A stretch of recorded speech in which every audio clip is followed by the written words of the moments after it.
నమస్తే అండి, welcome to Praveen tech tips. By ఇవాళ వీడియోకి వచ్చేసరికి అయితే టెక్ న్యూస్ చిన్న రిక్వెస్ట్ ఏంటంటే ఛానల్ సబ్స్క్రైబ్ చేసుకుని బెల్ ఐకాన్ అయితే ప్రెస్ చేయండి లేటెస్ట్ అప్డేట్స్ కోసం అన్నమాట. సో ఇంటెల్ వాళ్ళది కొత్త డిఫరెంట్ టర్న్ అనుకోవచ్చు.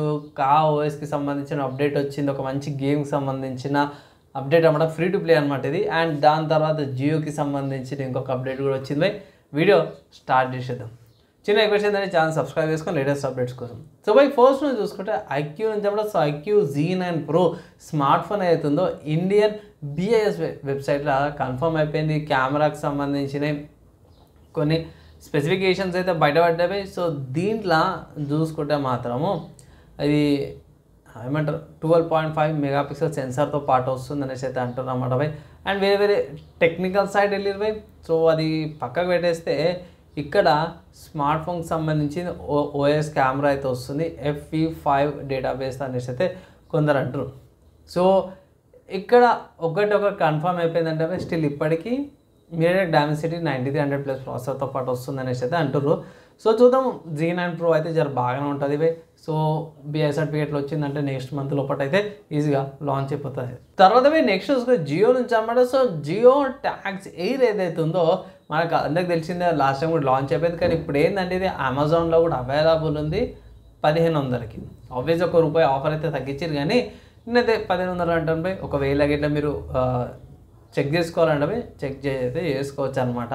సో మీరేమనుకుంటారు, యూజ్ చేయాలా లేకపోతే యాపిల్ ట్యాక్స్ ఉన్నాయా లేదని కింద కామెంట్ అయితే చేయండి. అండ్ దాని తర్వాత నెక్స్ట్ సాఫ్ట్వేర్స్కి సంబంధించిన న్యూస్ చూసుకుంటే మాత్రమే OS అయితే లీనక్స్ ఆపరేటింగ్ సిస్టమ్ ఉందో కొత్తది ప్లాస్మా 6.13 బ్యాక్స్టేజ్ సపోర్ట్తో పాటు అయితే కొత్తగా వచ్చింది అనుకోవచ్చు, కొత్త వర్జన్. సో కొత్త ఆప్టిమైజేషన్తో పాటు కొత్త డెస్క్టాప్ ఎలిమెంట్తో పాటు గియర్తో పాటు వచ్చింది అనేసి అయితే ఒక అప్డేట్ వచ్చింది. సో ఒకవేళ ఇట్లా మీరు ఇది లీనక్స్కి సంబంధించింది ఆపరేటింగ్ సిస్టమ్ ఏమైనా చేసుకోవాలంటే ఇది ఒకటి చెక్ చేసుకోవాలి. దాని తర్వాత హార్డ్వేర్కి సంబంధించిన న్యూస్ చూసుకుంటే మాత్రం బై AMD నుంచి అన్నమాట. ఫస్ట్ చూసుకుంటే AMD వాళ్ళది Radeon 880M RDNA 3.5 integrated GPU ఉంది కదా, ఇది Geekbenchలో అపియర్ అయిపోయింది అనమాట బై. సో ఇది టెస్ట్ ప్రకారం చూసుకుంటే 780Mతో పాటు మంచి స్కోర్స్తో పాటు అయితే వచ్చింది బై. జర దగ్గర కాంపిటీషన్తో పాటు అయితే వచ్చింది. ఇక్కడ స్లైడ్ తేడాతోన గెలిచింది అనుకోవచ్చు.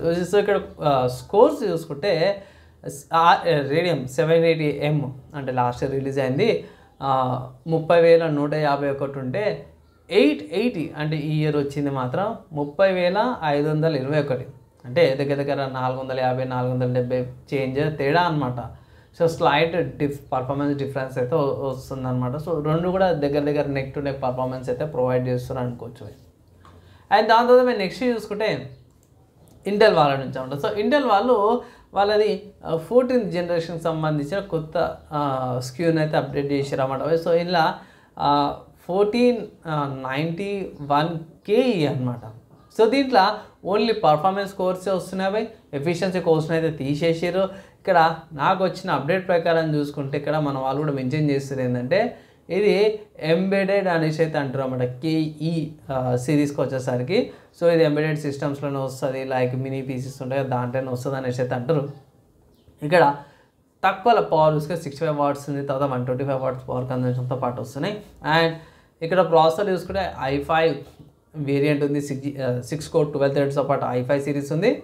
And i7 processor single variant ఉంది అన్నమాట, 8 కోర్ 16 థ్రెడ్స్. i9 రెండు వేరియంట్స్ ఉన్నాయి, 8 కోర్ 16 థ్రెడ్స్ అన్నమాట. రెండు వేరియంట్స్ ఏంటంటే కోర్ ఫ్రీక్వెన్సీలో, టర్బో బూస్ట్ ఫ్రీక్వెన్సీలో చేంజ్ ఉంది, పవర్ కన్జంప్షన్లో చేంజ్ ఉంది. ఇక్కడ గమనించాల్సింది ఏంటంటే i5 నుంచి i9 i9 దాకా కూడా అన్నీ కూడా 65 వాట్సే, ఒక్కటి తప్పించి i9 1491KE వేరియంట్ వచ్చేసరికి అయితేనేమో 125 వాట్స్, అది ఒకటే ఎక్కువ ఉంది, మిగతా 65 వాట్స్ పవర్ కన్జంప్షన్తో పాటు వస్తుంది. సో చాలామందికి యూస్ఫుల్ కావచ్చు, యావరేజ్ కన్జ్యూమర్కి మేబీ కంపెనీస్కి బెనిఫిట్ కావచ్చు అన్నమాట. నెక్స్ట్ గేమ్ న్యూస్ చూసుకుంటే స్టీమ్ అనే వెబ్సైట్లో వన్స్ హ్యూమన్ అనే ఒక గేమ్ అయితే అవైలబుల్ ఉందన్నమాట, free to play. 10th July రోజునే లాంచ్ అయింది. అండ్ ఇక్కడ మంచి ఏమంటారు విజువల్గా బాగుంది.